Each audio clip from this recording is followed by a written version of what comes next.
गुरुदेव जय गुरुदेव जय गुरुदेव नाम किसका प्रभु का। जय गुरुदेव नाम किसका प्रभु का। ये नाम नहीं इंसान का, ये नाम है भगवान का। तो प्रेम से बोलो जय गुरुदेव। जय गुरुदेव। जय गुरुदेव। परम पूज्य स्वामी जी महाराज को शत कोटि प्रणाम करके ईश्वर को और उसकी दृश्य अदृश्य शक्तियों को भी प्रणाम। और यहाँ पर उपस्थित भारत के विभिन्न प्रांतों से आए हुए सत्संग प्रेमी भाई और बहनें,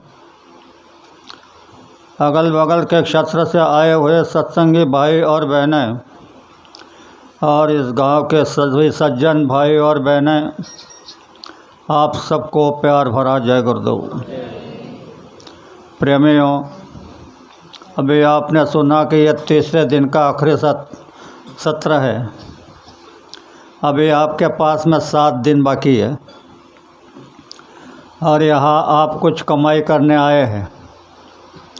क्या कमाई करना है ये थोड़ा आपको बता दूं। कल मैंने त्रिकुट तक बताया था। सहस्त्रदल कमल से त्रिकुट में, सहस्त्रदल कमल में जब पहुँचे तो वहाँ तो अप्सराओं ने आरती लेकर के आपका स्वागत किया। बड़े बड़े महल, हीरे पन्ने की क्यारियाँ, ऐसा दृश्य वहाँ पर है। पर गुरु ने आकर के कहा कि बच्चों, ये देश तुम्हारा नहीं है, आगे चलो। तो जब निकले तो कहते हैं कि बजी अनहद की बंसी, यानी ये 5 नामों के नीचे झंझरी द्वीप है, वहाँ से अनहद शब्द प्रकट हुआ। तो ये बजी अनहद की बंसी, तो खुल गया त्रिकुट शिखर का ताला। त्रिकुट एक शिखर है, तो इस पर कैसे चढ़ना है? धीरज सेला बांध कमर में अध्यात्म का चिलखत चढ़ाकर चढ़ जा त्रिकुट शिखर पर। ये आपको करना पड़ेगा, धीरज रखना पड़ेगा, अध्यात्म को हासिल करना पड़ेगा, तो फिर त्रिकुट शिखर पर चढ़ जाएंगे। और आगे कहा कि टुकड़ा कहे गढ़ जीत ले नाद बुंद के झलक पर। बेटा बाप को शुक्र जंतु के बूंद से जवाब देता है,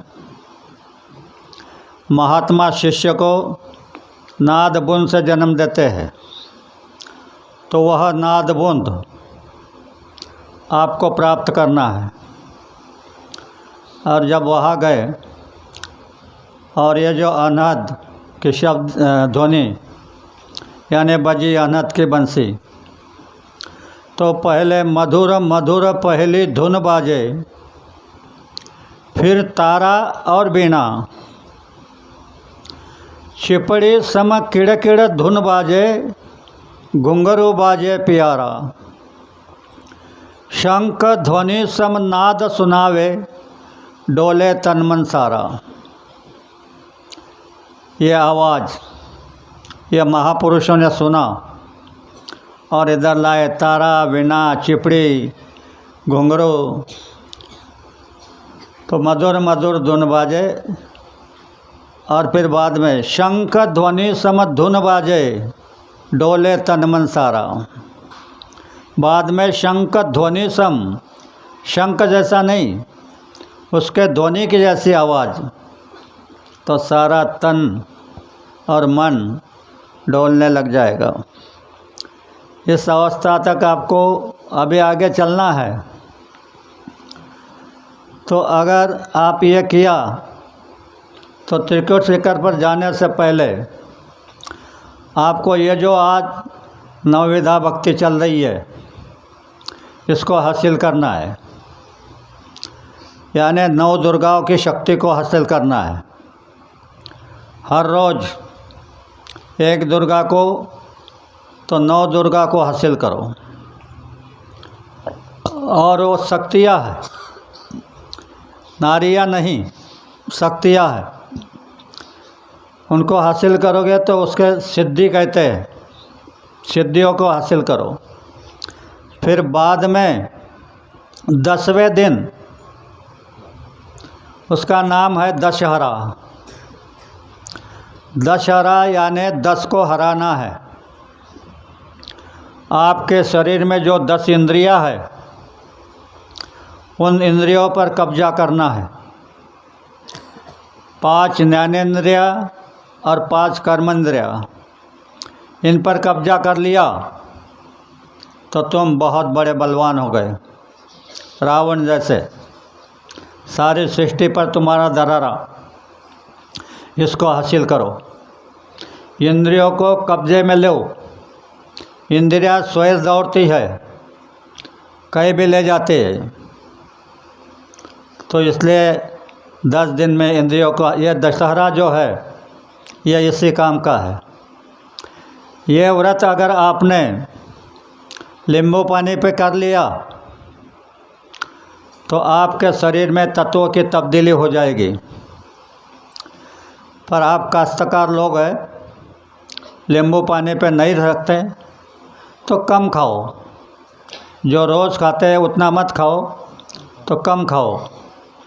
तो इंद्रियों पर आप कब्जा कर सकते हो कि ये 9 दिन उसी का, 10 दिन उसी काम के लिए है। और इसके आगे के जो 20 दिन है दीपावली के, तो आपने बाबा जी के मुख से सुना होगा कि तुमने 20 दिन तक सही ढंग से सुमिरन ध्यान भजन किया तो 20 दिन में तुम्हारी आँख खुल जाएगी। वो ये 20 दिन है, ये आगे के, ये दशहरा और 20 दिन, ये पूरे परमार्थ का है, ये तुम्हारे लाभ का है। इसमें ध्यान दो। तो जब आप त्रिकुट पर चढ़ गए तो क्या है, त्रिकुट शिखर पर अलख निरंजन करे बादशाही। और वहाँ पर भी घनन घनन घन नौबत बाजे अनहत की घाई। वहाँ पर भी घंटे की आवाज़ आ रही है, घनन घनन घन नौबत बाजे। अब त्रिकुट शिखर के धनी की जो आवाज़ आएगी वह बादल की गरज और मृदंग, उसको सुनोगे तो आप दत्तात्रेय जानते हैं ना, ये जो गिरी है ब्रह्मपद की, ब्रह्मगिरीवर गुंफा, त्यामध्ये दत्तात्रेय अविनाशी, इसके ऊपर दत्तात्रेय रहते हैं। ब्रह्मगिरीवर गुंफा त्यामध्ये दत्तात्रेय अविनाशी, निर्गुण शैली त्याला शोभते।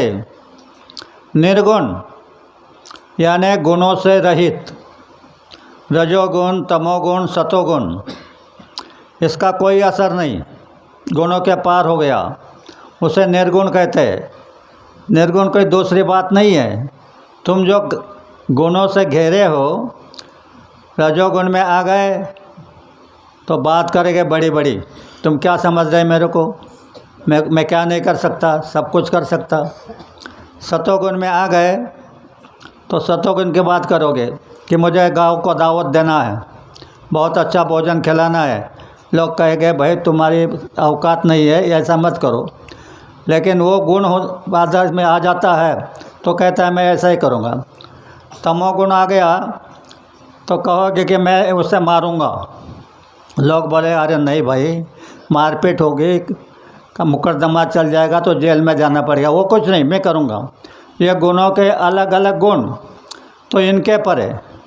तो कहा निर्गुण शैली त्याला शोभते चिता भस्मांगी, चिता का भस्म।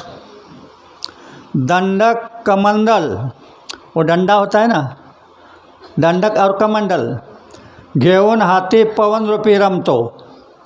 ये डंडा और कमंडल लेके पवन के वेग में, हवा के वेग में, पवन रूपी रमतो ब्रह्मांडामध्ये फेरी करो ने निरंजनी रहतो। पूरे ब्रह्मांड को फेरी लगाकर निरंजन में रुकता है। निरंजनी रहतो चौदेहाचा साक्षी होवने उन्मनसी रमला। बात समझो, चौदेहाचा साक्षी होने, जो 4 देह है तुम्हारे, स्थूल, लिंग, सूक्ष्म और कारण, चौदेहाचा साक्षी होणे उन्मनी से रमला। 17वीचे पाणी पिऊने ब्रह्मानंद झाला। 17वी, ये 17वी यानी एक ब्रह्मरस है, इसे उन्मनी पदवी कहते हैं। तो यहाँ पर जब पहुँच गए तो जो दत्तात्रेय को तुम मानते हो, पूछते हो, वह शक्ति तुम्हारे भीतर आ जाएगी। इसलिए कहा कि 17वीचे पानी पिऊने ब्रह्मानंद झाला। और वो ब्रह्मानंद, ब्रह्म का आनंद, सतचित आनंद कहते हैं ना, सतचित आनंद, तो सतचित्त का आनंद मिलेगा। ये इधर का जो झंझट है, यह झंझट तो बिल्कुल ख़त्म हो जाएगी, आप उसी में रम जाओगे। तो इसके लिए यह बालिक ने रास्ता दिया है कि तुम सुमिरन करो, ध्यान करो, भजन करो। और यह त्रिकुट जो है, मैंने कल भी कहा था, यह त्रिकुट पर 3 धारें उतरी है। एक दयाल की धार, एक काल की धार और एक माया की धार। ये तीनों धारें त्रिकुट पर रुकी है और उसमें से 2 नीचे आई, काल की और माया की। और उन्होंने ये रचना बनाई, कहा कि पर ब्रह्म अविनाश निरंजन, चौशून्या तिकडे, निर्गुण त्रिगुण सगुण माया शून्याच्या इकडे। तो ये जो माया इसकी धार नीचे आई, तो यह झंझी जीभ से निकला हुआ अनहद शब्द, इन्होंने ये धरती की रचना को बनाया। ये सारी रचना माया की है, यहाँ पर दूसरा कुछ नहीं। आप कितने भी किताबें पढ़ लो, कितना भी अध्ययन कर लो, आप मन और इच्छा के बस में रहोगे। जो मन कहेगा वही करोगे और जिच्छा इच्छा जो होगी वही करोगे। बोलने को तो बहुत बोल जाओगे पर कर नहीं सकते। तो आप जब इस मंडल के बाउंड्री को लांघेंगे, यानी त्रिकुट टप जाएंगे, तो त्रिकुट सफर पर चढ़ने पर तुम इस माया से बच सकते हो। इच्छा, मनसा, तृषा, कल्पना ये मुरझा जाएगी। तो दूसरे किसी कोई बात नहीं है, कोई दवा पानी नहीं है कि इसको मुरझा दे, या कोई चीनी का शरबत नहीं कि घुट कर पिला दे। आपको इसके लिए मेहनत करना है और निर्मल मन से आप बैठोगे। तो मैंने यहाँ कहा था कुरवेल में कि वहाँ आ जाओ, मालिक के दया से तुमको कुछ मिल जाएगा। तो यह कार्यक्रम शनिवार का होने वाला है, तब तक काफ़ी लोग आ जाएंगे। जब लोग काफ़ी आ जाएंगे तब आपके समझ में आ जाएगा कि यहाँ क्या होने जा रहा है। मालिक से मैं प्रार्थना करूँगा और मालिक सुनते। इसका प्रमाण देता हूँ, कैसे सुनते। जो बच्चे जन्म से विकलांग होते, जिसके हाथ और पैर टेढ़े होते, मैं उनके ऊपर चंद्र ग्रहण, सूर्य ग्रहण में प्रयोग करता हूँ। बिना स्पर्श किए, बच्चों के हाथ को पैर को हाथ नहीं लगाता, बिना स्पर्श किए वो जो व्यंगता है, वो टेढ़े जो होते हैं वो सरल हो जाते हैं। 1 नया पैसा फीस नहीं ली जाती है। खाने का और सोने का प्रबंध गुरु महाराज के तरफ से संगत करती है। तो आप जाओगे तो बता देना घर जा कर के तुम्हारे रिश्ते में, तुम्हारे घर में, तुम्हारे अपने बैठक में अगर किसी का बच्चा और बेटी जन्म से विकलांग हो तो उसको यह संदेश दे देना।